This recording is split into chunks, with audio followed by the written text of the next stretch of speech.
Hello everyone.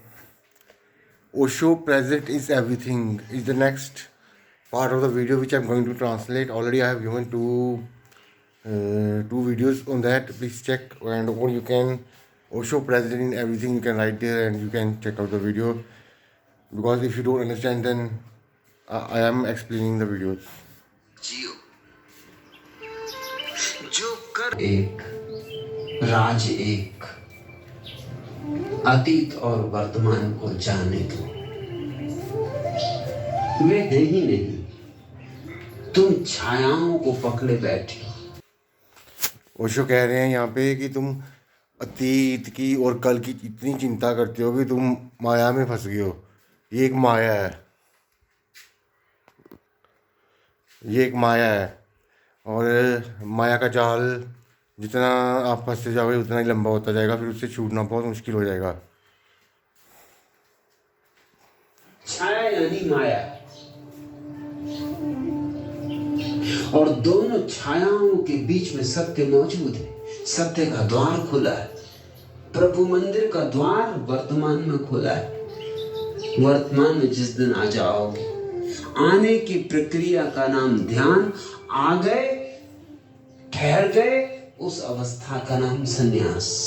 फिर तुम अच्छा, तो ध्यान और संन्यास में क्या फ़र्क है? ध्यान मतलब कि तुमने जो प्रभु की सबसे कठिन जो होता है साधना करनी, अगर तुमने वो करनी सीख ली तुम ध्यानी कहलाओगे। और अगर तुमने वो तुमसे होने लगा और काफ़ी टाइम बाद आप करते गए फिर आप सन्यासी कहलाओगे। संसार में ऐसे रह सकोगे जैसे जल में कमल। आज प्रेम चेतन निश्चित असंभव सा लगता है, क्योंकि आज तो तुम्हें पता ही नहीं कि वर्तमान होता भी। उन दो ने, अतीत और भविष्य ने, तुम्हारी सारी चेतना को घेर लिया है। ओशो कह रहे हैं कि तुम अतीत और फ्यूचर की मायाजाल में इतना ज़्यादा फंस चुके हो कि तुम्हें पता ही नहीं रहा कि आज क्या है, आज क्या है, ये मोमेंट क्या है। धीरे धीरे वर्तमान के लिए तलाशो, खोजो। जो आज असंभव सा है, कल धीरे धीरे संभव हो जाएगा। ओशो कह रहे हैं कि शुरू में जब जब तुम ये ध्यान करने लगोगे तो तुम्हें बहुत डिफ़िकल्टी आई। आधे लोग तो ऐसे ही छोड़ जाते हैं, जैसे एक दो महीने किया। लेकिन ये एक ऐसी प्रैक्टिस है जो तुम जितनी ज़्यादा प्रैक्टिस करोगे उतनी ज़्यादा ये इनकलकेट होगी तुम में। संभव हो जाएगा। हो तो आज ही सकता है संभव, अगर त्वरा हो, तीव्रता हो, समग्रता हो, आकांक्षा, अभिप्सा गहन हो तो सकता है अभी और यही।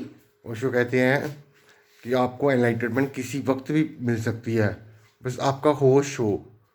ये किसी वक्त भी हो सकता है और किसी के साथ भी हो सकता है। और ओशो कह रहे हैं कि ये जो एनलाइटनमेंट का प्रोसेस है ये काफ़ी स्लो, और जो जो भगवान है आपको हर चीज़ पे टेस्ट करता है, हर चीज़ पे टेस्ट करता है। और अगर आप पास हो जाते हो, अगर आप भगवान को खुश कर पाते हो तो वो आपको बर्थ और डेथ से मुक्ति दे देता है। जीवन क्या है? जीवन क्या है? क्या है जीवन? जीवन जीने वाली चीज़ तो नहीं है। जो हम छोटे थे कितने खुश थे, फिर बड़े हुए तो इतने खुश ना रहे। अगर ये जीवन है तो इसको तो फैलना चाहिए। जैसे हम जब छोटे थे जितने खुश थे, जब बड़े हुए थे उतने उससे ज़्यादा खुश होने चाहिए। लेकिन ये जीवन है, ये किसी का साथी नहीं है, किसी का सका नहीं। मुझे सुनते सुनते हो जाए, बहुतों को हुआ है, हो रहा है। सिर्फ सुनते सुनते धुन बन जाती,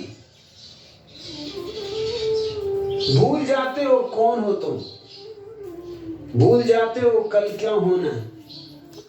ओशो कहते हैं कि जो मेरे प्रवचन है उनमें इतनी एनर्जी, इतनी शक्ति है कि अगर आप उनको सुनना शुरू करोगे तो आप अपने आप को ही भूल जाओगे। और ये जो एनलाइटनमेंट की बात है, ये किसी वक्त भी किसी के साथ भी हो सकता है। अगर तुम पूरा अपने आप को भूल चुके हो, पूरा मतलब कि किसी चीज़ का कोई आपको लेना देना नहीं है, कुछ नहीं है, बस आप एक्टिंग कर रहे हो, इस दुनिया में एक्टिंग करने आए हो, ये समझोगे, ऐसा समझोगे, तो एनलाइटनमेंट दूर नहीं है। और ये जो मैं वीडियोस बना रहा हूँ, मैंने काफ़ी वीडियोस बनानी है, आप लाइक करो ना करो, इट्स नॉट माई प्रॉब्लम, तो इससे मेरे को फ़र्क नहीं पड़ता, ठीक है। तो मैंने अपना काम करना, जिस काम के लिए भगवान ने मेरे को भेजा।